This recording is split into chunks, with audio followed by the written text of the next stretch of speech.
Okay, let's dive into this. Welcome to the Explainer. It's May 28th, 2026, and we are tracking a massive, highly targeted capital rotation unfolding right now.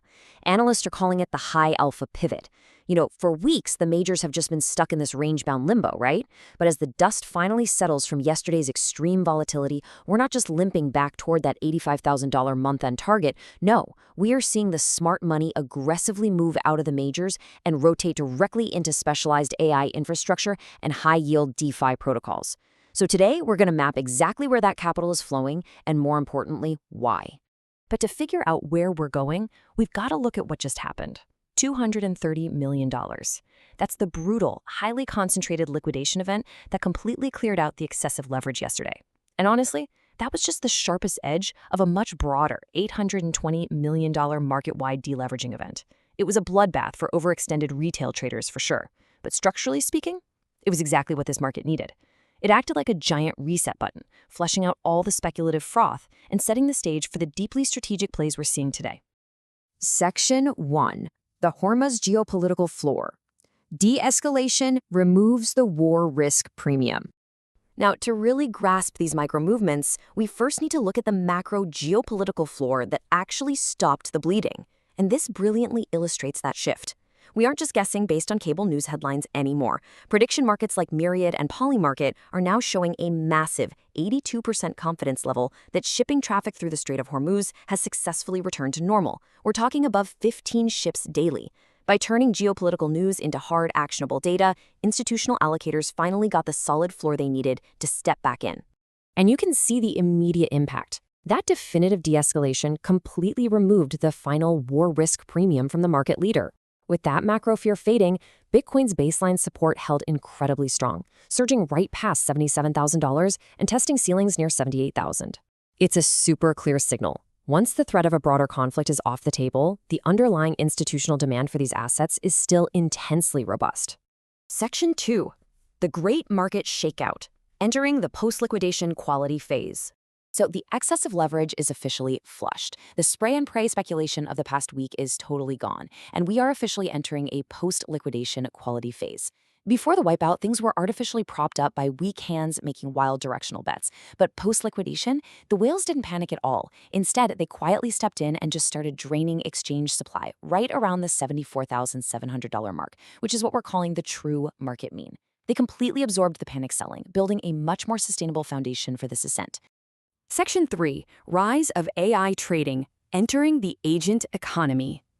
Now, what's really interesting about this slide is exactly where that professional capital is rotating first. $28 trillion. That is the staggering scale of crypto's emerging agent economy right now.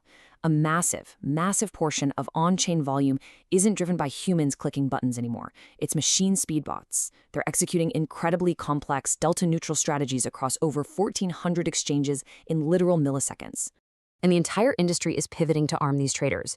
MoonPay just acquired Dawn Labs specifically for AI-native trading. DWF and BCG are reporting huge spikes in machine-led payments. But the biggest specific catalyst here is the official market debut of Genius Terminal, trading under the ticker Genius. It's a new professional-grade interface built to give everyday retail traders the exact same machine-speed execution tools that the heavy-hitting AI models use. Basically, the market has realized that if you aren't trading at machine speed, you're the one providing the yield. Section 4. The yield hunting rotation. Institutional capital shifts to DeFi. And speaking of yield, beyond AI, the smart money is aggressively hunting for sustainable, provable returns rather than just purely speculative bets. Just look at the numbers. Lido has rallied 30% this month alone, thanks to a new real value DAO buyback scheme. And then, acting as a massive beta play on Lido's success, RaveDAO just exploded 31.5% in a single 24-hour window. We're also tracking Ethena, ticker ENA, which just surged 18.5% as funding rates stabilize. Institutional allocators are clearly pouring capital into governance-driven returns right now. And fueling all of this DeFi momentum is a massive shift in Ethereum native plumbing. Coming right out of the closing sessions at Consensus Miami, the technical roadmap is looking incredibly sharp. We're talking about the Glamsterdam and Haggadah upgrades, which point to a drastic structural reduction in Layer 2 settlement costs. The market is already pricing this in. The GYUI utility token just jumped 17.8% on the news. Cheaper settlement means wider profit margins for these DeFi protocols, which just accelerates this whole capital rotation. Section 5, Altcoin Survival of the Fittest, the Danger of Decentralized Options. So the crucial point is this. While quality protocols are surging right now, technical flaws are being punished with zero mercy. There is absolutely no better example than Siren. The SIRN token just suffered a devastating 59.6% crash. It's a massive market shakeout that serves as a really stark visual speed bump for anyone not paying attention. It is a glaring warning about the inherent, deeply complex risks hiding inside untested, decentralized DEX architecture. Capital flight away from risk is instantaneous right now. This completely proves we are in a pure survival of the fittest phase, where fundamentals dictate capital flows. You've got Rave up over 30% on governance yield. Genius seeing massive momentum as an AI terminal.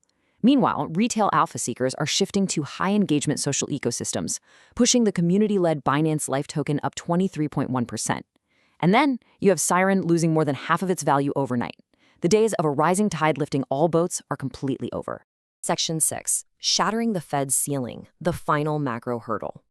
Okay, so let's zoom back out, because while these microcatalysts are incredibly strong, the broader market is still trapped under what we call the Fed ceiling. It's a classic push and pull. On one side, institutional allocators are looking at massive on-chain innovation, geopolitical peace, AI adoption, and juicy DeFi yields. But pushing down against all of that, stubbornly hot inflation data and complete uncertainty from the Federal Reserve about rate cuts. Allocators are totally caught in the middle, which shifts everyone's focus squarely onto Washington, D.C. This quote really hits the nail on the head. Confidence within the industry is sky high, but regulatory clarity is the ultimate bottleneck. The Senate Banking Committee's final markup of the Clarity Act is literally the deciding factor for this specific market cycle. It's the legislative green light that trillions in sideline traditional finance capital are waiting for before entering the space. So I'll leave you with this to consider. The tech is ready, the geopolitical fears have subsided, and the smart money is already aggressively placing its bets on AI and DeFi. The pressure is seriously building. But will this upcoming vote on the Clarity Act trigger the massive follow-the-leader effect among institutional allocators? Is this the moment we finally see the high-conviction breakout needed to shatter that persistent Fed ceiling once and for all? Keep a close eye on Bitcoin holding that $78,000 support today, because the next few days in Washington could dictate the rest of the year. Thanks for hanging out with me on this explainer, and I will see you next time.